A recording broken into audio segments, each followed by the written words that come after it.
que veio e me ajudou. E aí eu consegui passar, ou seja, a guerra espiritual demorou 21 dias. E aí ele diz, depois do príncipe da Pérsia, virá o príncipe da Grécia. E eu vou contender com ele também. Então aqui no livro de Daniel, por uma razão dele estar contando o que aconteceu para Daniel, a gente descobriu, teologicamente falando, que existem principados que dominam países. Isso é muito louco, né? É muito louco. Porque será que eles, antes de caírem, já tinham essa função ou assumiram na Putz, queda? que pergunta maravilhosa. Tem essa resposta? Nunca pensei nisso, mas, Então. cara, é demais. É possível que eles já tivessem essa jurisdição. Exato. Só que eles mudaram de lado. É. E aí é como se você tivesse uma cidade, uma pessoa que era legal e de repente ela virou um demônio. Muito bom essa pergunta. Nunca tinha pensado nessa Eu tava possibilidade. pensando agora, de repente eles já tinham essa função, viraram de lado e continuam com esse domínio, né? Com essa autoridade. Eu queria falar um pouco mais sobre isso, mas eu queria antes pontuar o seguinte. Então a gente já descobriu nesse texto que do lado demoníaco, do Império das Trevas, um principado é chamado do Principado da Pérsia e o outro da Grécia. Então a gente pode inferir que todos os países têm o seu principado negativo. E do lado positivo, na Bíblia, só tem um arcanjo que é chamado pelo nome, que é Miguel. E ele é o arcanjo de Israel. Nós podemos também inferir que há arcanjos para cada um dos países. E nesta luta, a atuação desses principados, ela é crucial para determinar qual o viés que aquela nação tem. Você quer ver uma coisa? Quando você pensa na Inglaterra, o que eles têm de especial? O que tem lá diferente ou que marca a nação da Inglaterra? Além de ser uma ilha... Não, pensa na questão cultural. Ah, tá. O que tem de... Literatura. Vai lá. E aí, ajuda aí, Lene. Quem que você pensa? Quem é a figura mais proeminente da Inglaterra? Eu penso em Shakespeare, olha que louco. Não. Quem que você pensa? Ele tá de brincadeira. Quem que você pensa? Lene, você. Eu pensei... É que eu esqueci o nome dele, daquele descabelado lá que aparece... Qual descabelado? Vocês estão da cultura pop. Rei Arthur? Vocês estão fora do mundo. Quem? Rainha, meu amigo. Ah, sim. Rainha vem depois, aí, né? Tá. Não é? Quando você pensa em Inglaterra, você não pensa em realeza? Total. Príncipe Charles, rainha... Príncipe Charles, a rainha Elizabeth. A Inglaterra... Até hoje, né? Ela tem este espírito de realeza, de nobreza, o povo gosta.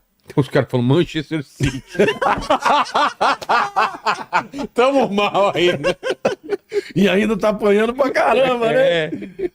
Então, o que eu quero dizer? Eu acredito que quando Deus cria uma nação, ele dá a ela dom redentor. E este príncipe que representa aquela nação é quem empodera aquela nação com este dom redentor. Por exemplo, quando você pensa nos Estados Unidos, qual é a marca dos americanos? Puta, aí é dólar, sonho americano, riqueza, prosperidade. Way of life americano. Não é? Eu acredito que o dom redentor que Deus deu para os americanos é um dom de prosperidade. Mas do outro lado, o principado que antagoniza nos Estados Unidos é Mamon. Que é do dinheiro? Que é o demônio do dinheiro, das riquezas. Porque o dinheiro ele pode ser um instrumento maravilhoso para ajudar as pessoas, para dar uma vida melhor, ou pode ser uma ruína, porque por dinheiro as pessoas fazem qualquer negócio. Então, o que eu estou te explicando isso porque cada nação tem um príncipe de Deus, como Miguel é para Israel, mas tem um principado que também atua para antagonizar aquele dom redentivo e gerar naquela nação... E tem uma constante batalha entre eles. Entre eles, e dependendo de quem você convida, quem você deixa dominar sobre a sua vida, a atuação desses espíritos celestiais vai ser maior de um lado ou de outro. Então, Eu acho que para cada uma das nações existe um príncipe de Deus e um demônio, e um principado do mal. Então, potestades são dominadores, né? Potestades, exousias, tem a ver com essa autoridade, com essa habilidade. E na minha opinião, a exousia, a palavra vem do grego, né? Ousia é ser e estar. E ex é para fora. Então, é aquele indivíduo que tem um carisma que sai para fora. Por exemplo, qual a pessoa mais carismática que você conhece? Jim Carrey é um cara assim. Silvio Santos era um cara carismático. Silvio Santos. O que o carisma faz? Ele encanta, ele encanta, ele convence aproxima, multidões. A exousia, os seres chamados de potestades, eles atuam, os que são do lado do mal, para quê? Para levar as pessoas através de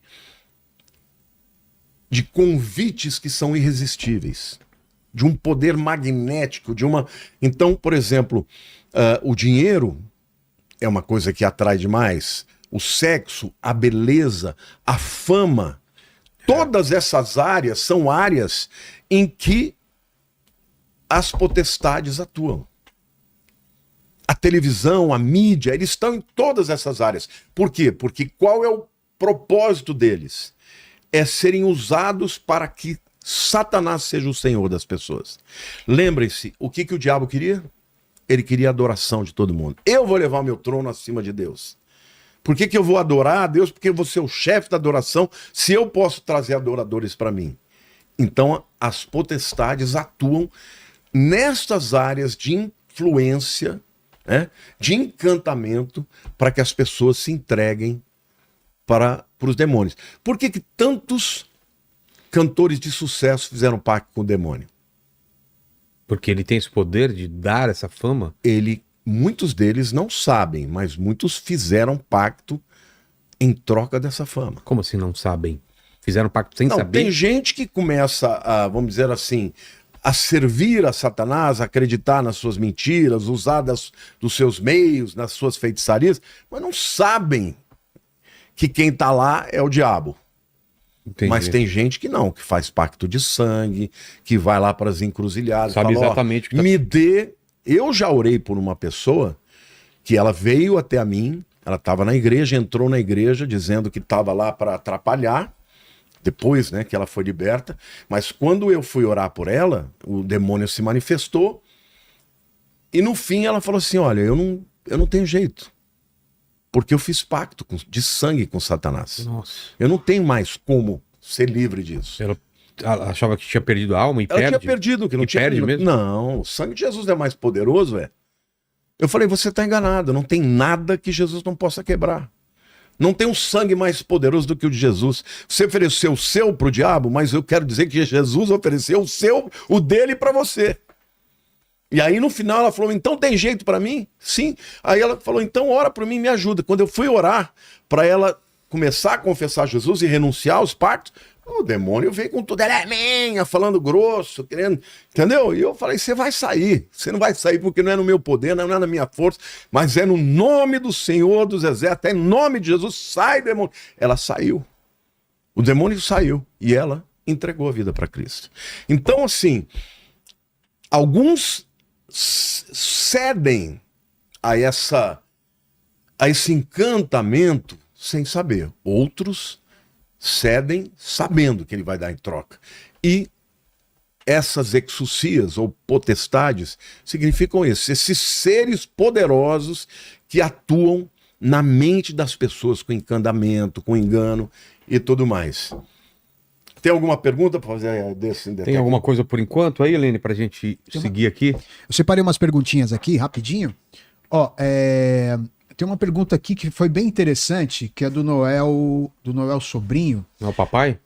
Ele fala assim, ó, não é o papai. Você entendeu, Helene? Aqui quando você falou, Noel, papai, eu demorou um pouquinho. Tá ao contrário, né? Noel. Inverteu a ordem, Tá. eu já me perco. Tá. Ó, o Noel, ele tá falando aqui o seguinte, quando Jesus expulsou a legião do Gadareno, e eles pedem para serem mandados aos porcos para se matarem, os demônios queriam experimentar a morte física, ou eles anseiam ou têm inveja do homem a esse ponto? Que é medo do abismo, não é? É Noel, né? Noel. Uma muito boa pergunta dele. Noel é o seguinte: Dá o contexto, né, pra quem não conhece esse o trecho. contexto é o seguinte, Jesus, o contexto até anterior é interessante. Jesus sai de Cafarnaum, que está no norte do Mar da Galileia, e vai para o sudeste do Mar da Galileia, onde está a cidade de Gadara. A cidade de Gadara não era uma cidade dentro do território de Israel, era uma cidade já, uma das Decápolis, das 10 cidades gregas que tinham naquela região. Ali tinha um endemoniado que assustava todo mundo.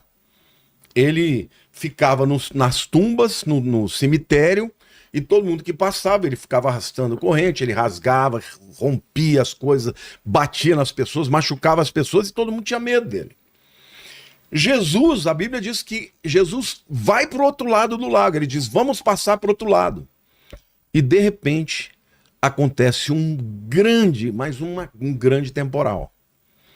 Foi um temporal tão grande, mas tão grande, que o barco ia afundar, porque as ondas estavam entrando e Jesus dormindo.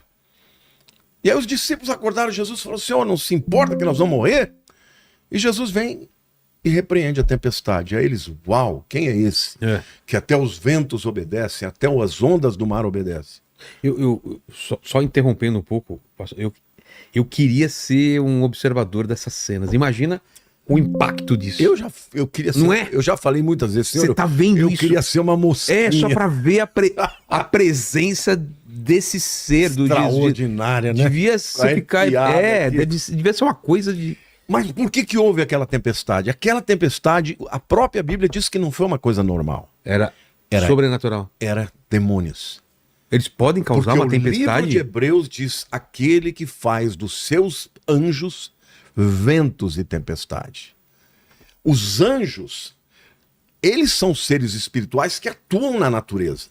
Eles podem interferir na natureza fazendo tempestades. Entendi. Os demônios também não perderam essa habilidade. Então eles tentaram impedir Jesus de chegar em Gadara. Quando Jesus chega em Gadara, esse camarada olha para Jesus, o endemoniado, e falou, filho de Deus, vieste me atormentar antes da hora? Por que antes da hora? Porque ele sabe que no final... no julgamento no final. julgamento eles estão ferrados. Não é que eles queriam experimentar a morte física. Embora a pergunta seja muito inteligente, eles não queriam ser lançados no abismo. Eles pediram, não nos lance antes da hora no abismo. Esse era o medo deles. E aí eles falaram, olha, tem uma manada de porcos ali, deixa a gente entrar. E Jesus falou, vai. E os porcos foram mortos, e eles... Mas foram mortos por interferência deles? Não, porque eu já estive lá em Gadara. É a única região, a gente sabe que é Gadara, aquele lugar, exatamente aquele lugar, porque é o único lugar de todo o lago que tem um monte. E a Bíblia diz que eles subiram nesse monte, eles estavam nesse monte e se precipitaram no abismo. Caíram lá embaixo. Mas por que você acha? Porque os demônios levaram ele, Jesus mandou ele...